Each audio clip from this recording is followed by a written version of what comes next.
अस्सलाम वालेकुम। इस वीडियो में हम पढ़ेंगे पेरिस्टल्सिस एंड एंटी पेरिस्टल्सिस।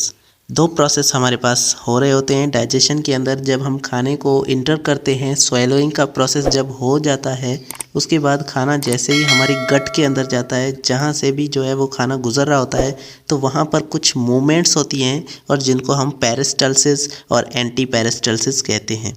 तो सबसे पहले पेरिस्टल्सिस को डिस्कस करते हैं। A lot of times, especially after taking large meal, कभी कभी हम बहुत ही ज़्यादा खाना खा लेते हैं, लार्ज मील खाते हैं या ज़्यादा खाना खाते हैं, तो you feel some moment in your abdomen. आप अपने एब्डोमिन के अंदर कुछ मोमेंट्स जो है वो फील करते हैं, महसूस करते हैं।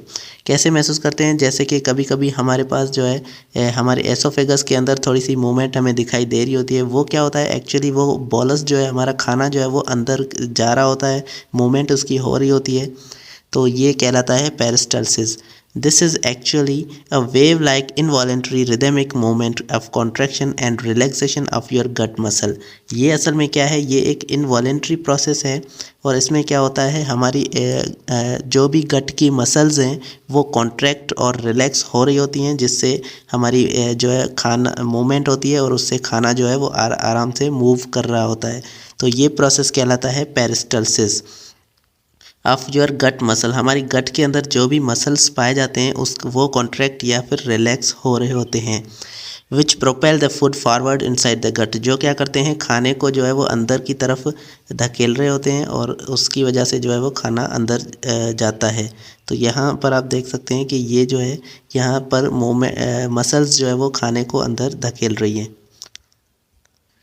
This kinds of movement also occur in a tube-like or duct or other systems of the body। तो ये जो movement है ये ट्यूब-लाइक सिस्टम वाले डाइजेशन सिस्टम में भी होती है और डक्ट या फिर डक्ट भी होती हैं। जो डक्ट हमारी किसी नाली को कहते हैं। तो ये जो भी हमारी बॉडी के अंदर नाले पाए जाते हैं, इनके अंदर ये मूवमेंट जो है वो होती है। It begins from pharynx then oesophagus and continue propelling the food till the end of the digestive tract. अब ये जो है ये स्टार्ट होती है फेरेंक्स और उसके बाद एसोफेगस से स्टार्ट होती है। फेरेंक्स से लेकर एसोफेगस तक ये जारी होती है और उसके बाद ये पूरे डाइजेस्टिव ट्रैक्ट के अंदर ये मूवमेंट होती है। हमारे स्टमक के अंदर भी यही मूवमेंट होती है। मसल्स जो है वो रिलैक्स और कॉन्ट्रैक्ट हो रहे होते हैं, जिसकी वजह से जो खाना है वो थोड़ा सा हिलता है और जो है जूसेस आराम से मिक्स हो पाते हैं। The wall of the alimentary canal content smooth muscle. हमारी पूरी एलिमेंट्री कैनाल के अंदर स्मूथ मसल्स पाए जाते हैं, control by autonomic nervous system. और जो ऑटोनॉमिक नर्वस सिस्टम जो है वो कंट्रोल कर रहा होता है इन स्मूथ मसल्स को, और ये जो है हमारी कॉन्शियस से बाहर होता है। हमें पता नहीं चलता हमारे अंदर जो मसल्स हैं वो कैसे मूव कर रही हैं, वो खुद ब खुद मूव कर रही होती हैं। उन्हें ये हमारा ऑटोनॉमिक नर्वस सिस्टम कंट्रोल कर रहा होता है। The muscular layer of the gut consists of inner layer of circular muscle while the outer layer of longitudinal muscle।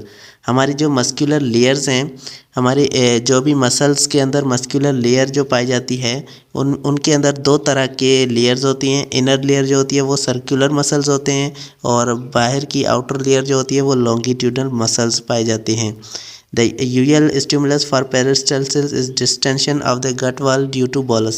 अब जैसे ही बोलस जो है वो अंदर आ जाता है और जो वाल्स को थोड़ा सा पुश करने लग जाता है, जो बोलस है ये स्टमक की या फिर गट की वाल को जो है थोड़ा सा पुश करने लग जाता है, तो ये एक स्टिमुलस है जिससे क्या होता है हमारे ब्रेन को पता चलता है और इससे ब्रेन जो है वो मसल्स की मूवमेंट करवाता है और पेरिस्टल्सिस जो है स्टार्ट हो जाती है।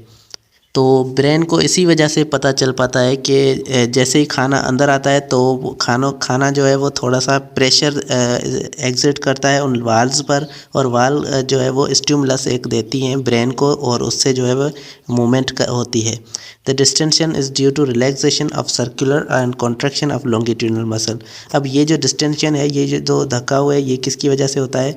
यहाँ पर सर्कुलर मसल जो है वो रिलैक्स होती हैं और लॉन्गिट्यूडनल मसल कॉन्ट्रैक्ट हो रही होती है। होती हैं। The circular muscle behind the bolus contract while the longitudinal muscle are relaxed.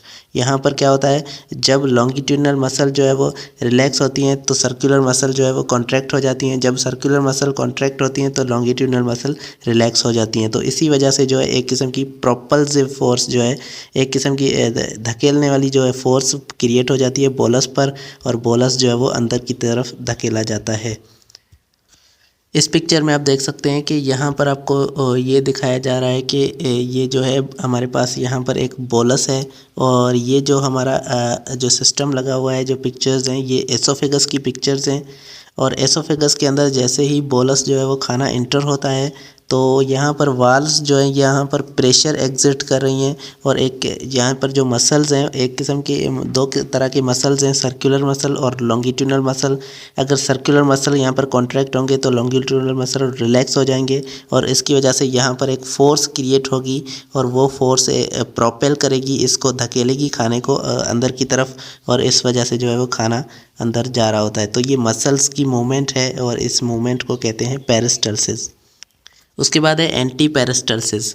अब आपको पता है कि जब भी हम जो है वो एंटी का वर्ड यूज़ करते हैं तो उसके बाद जो भी आने वाला वर्ड है तो वो उस वर्ड का अपोजिट हो जाता है। तो पेरिस्टल्सिस और एंटी का वर्ड आ गया है तो एंटी पेरिस्टल्सिस, अब ये जो है पेरिस्टल्सिस का एक अपोजिट है। ये पूरा प्रोसेस उस प्रोसेस का जो है वो अपोजिट होगा। Sometime due to over eating we feel some abnormal movement in our gut. जब हम ज़्यादा खा जाते हैं कभी कभी तो हमारे पास एक किस्म की एबनॉर्मल मतलब जो नॉर्मल ना हो, ऐसी हमारे पास एक किस्म की जो है मूवमेंट होती है गट के अंदर।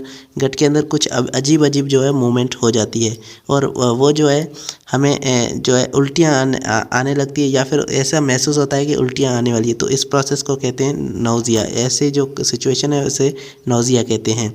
We feels that the food in gut would come out back through mouth और काज वॉमिटिंग। और हम ऐसा सोच रहे होते हैं, ऐसा महसूस कर रहे होते हैं कि खाना जो है ये बाहर को आने को है, बाहर आ रहा है, बाहर आ जाएगा और माउथ की तरफ आ जाएगा और हमें उल्टी हो जाएगी।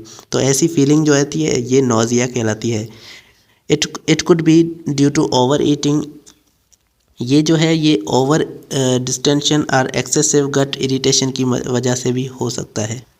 जीआईटी इरिटेशन का मतलब ये है कि हमारे गट के अंदर जो है हमारे पूरे सिस्टम के अंदर जो है वो तो थोड़ी सी इरिटेशन हो, थोड़ी सी खराबी हो, उसकी वजह से भी ये हो सकता है। या फिर हम जो पॉइजनस खाना खाते हैं या कोई ऐसा ख़राब खाना खा लेते हैं तो उसकी वजह से ये हो सकता है।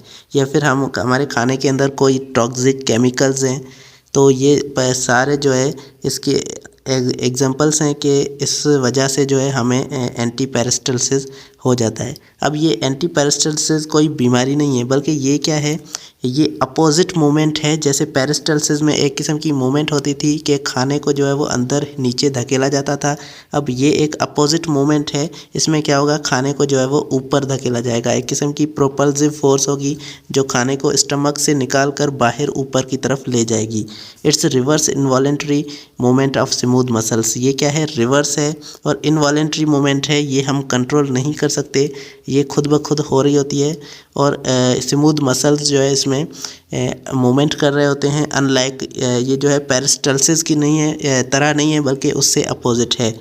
During the process the stomach is squeezed. इस यहाँ पर जो है स्टमक जो है वो दब जाता है, उसको स्टमक को जो है वो दबाया जाता है जिससे जो है खाना बाहर आ जाता है।